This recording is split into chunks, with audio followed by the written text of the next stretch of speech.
Okay, so choosing bathroom tiles was honestly way harder than I expected because I knew exactly how I wanted the bathrooms to feel, but finding the right tones and textures to create that feeling took months. I didn't want anything too white, too cold, too busy, or too trendy. I wanted something warm, calm, textured, modern, and slightly spotlight while still feeling timeless. And after ordering what feels like a million samples from different suppliers here in China, I think we finally got there. The towels have already been shipped, so these are the final options. The only things we need to decide on are the shower accent wall and the fixture finishings. So by the end of this video, I need you guys to help us choose. Hi guys, welcome back to the channel. If you are new here, we are currently building our home in Zimbabwe. A lot of our finishes, materials, lighting and design elements are being sourced from here in China. And today I wanted to show you our bathroom tile selections because I know a lot of you enjoy seeing the design and finishing side of the building process.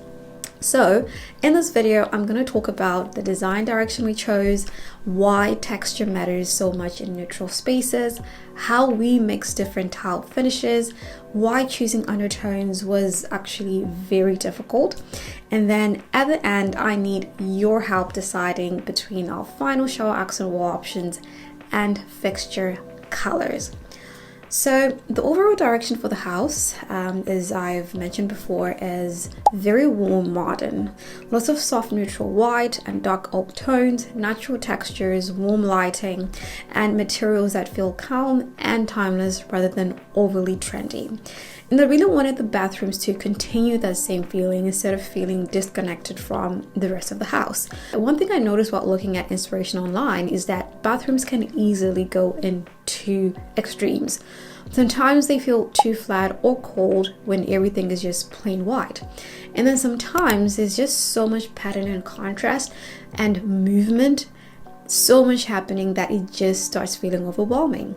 So I wanted something balanced, something soft and minimal, but still layered and visually interesting. So that's why we went for this stone look and also this textured one. Together, they create depth without making the space feel busy.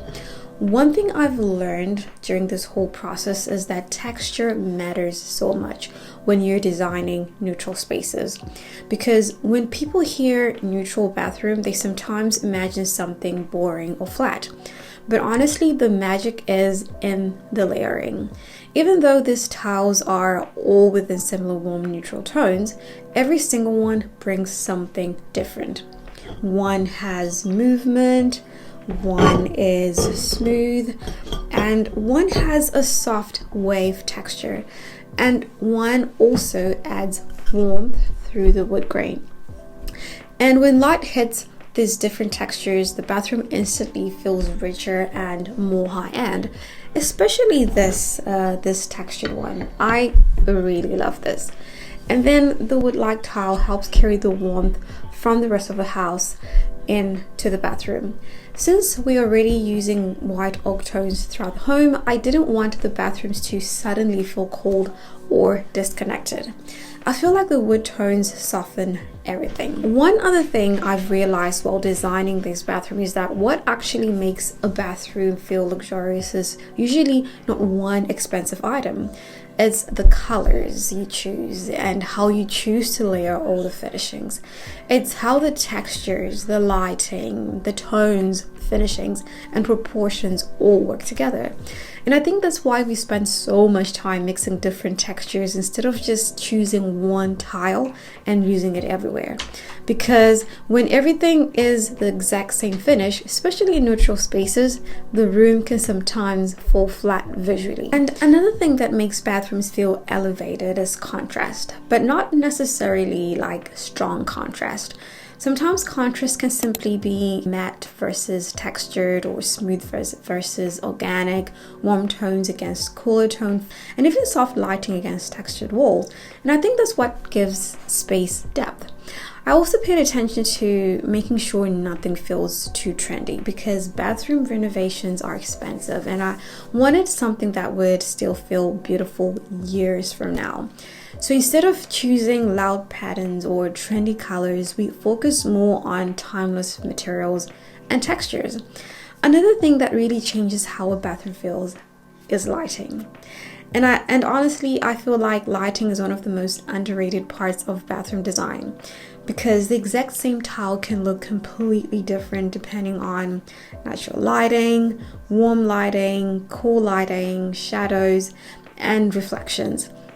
That's actually another reason I like the texture tile so much, because when warm lighting hits those soft waves at night, it creates shadows and dimension that make the bathroom feel much more cozy and high-end. And honestly guys, getting these undertones right was hard. And I think people underestimate how difficult neutrals actually are, because one beige can pull pink, another pulls yellow, another pulls gray, and suddenly nothing matches anymore. And because we source these from different suppliers, it definitely took time, because I would order one tile from one supplier, then another texture from another supplier, and sometimes when they arrived, the tones just didn't work well together. Something would be too cool tone, too dark, too yellow, too gray, and then would have to reorder again. But I already had a very specific vision in my mind. So this whole bathroom concept honestly started from a couple of Pinterest pictures. I knew the tones I was drawn to, so at least that narrowed things down. And from there, it became, okay, now let me recreate this exact feeling. Not necessarily copying it exactly, but capturing the same warmth, softness, textures, and mood. So when we finally got the samples that matched and seeing everything finally together in person, it really was satisfying, because there were definitely moments where I thought it might not work. So these are our tile options. The only thing that's now left is finalizing on the shower accent wall, the faucet finish, and the shower frame finish. Right now we're debating between brushed nickel, antique brass, or chrome. Part of me loves brushed nickel because it feels soft and modern and timeless, but I also feel like antique brass would look beautiful with oak tones and make everything feel warmer and slightly more luxurious. And then chrome is classic and very clean.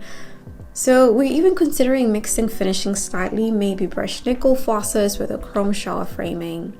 I honestly keep changing my mind. And then for the shower accent wall, we created two bathroom renders. One version uses the wood-like tile in the shower area, the other uses more of the marble look finish, and I genuinely want to know which one you guys would choose. So please comment below in the comment section. Would you go with bathroom A or bathroom B? Are you team wood-like tile or marble look? And which fixture would you choose? Brushed nickel or antique brass, or maybe chrome? I'm genuinely curious because I feel like all the three could work well with this palette in different ways. But overall, I'm honestly really happy with how everything came together. I feel like the bathrooms are going to feel warm, calm, textured, timeless, and very cohesive with the rest of the house. And after months of ordering samples, comparing tones, and second guessing everything, I'm just happy we finally got here. And before I end the video, I also wanted to mention something quickly, because I know a lot of you guys always ask me questions about sourcing from China, shipping, suppliers, and how this whole process works. So if you are currently building, renovating, furnishing, or even just trying to source materials from China and you need help navigating the process, you can definitely reach out to me. Whether it's sourcing products, communicating with suppliers, comparing quotations, consolidating shipments, or just figuring out the best direction to take. We do offer sourcing and shipping consultation services as well. I know the whole process can feel overwhelming at first, especially when you're trying to coordinate different suppliers, quality checks, shipping timelines, and all these different details. So if you need guidance or help with your sourcing journey, feel free to get in touch. I'll leave my email in the comment section and also somewhere on the screen. And hopefully we can work together and help bring your vision to life as well. Thank you guys so much for watching. Please do subscribe, like, share, comment, and I will see you in the next video.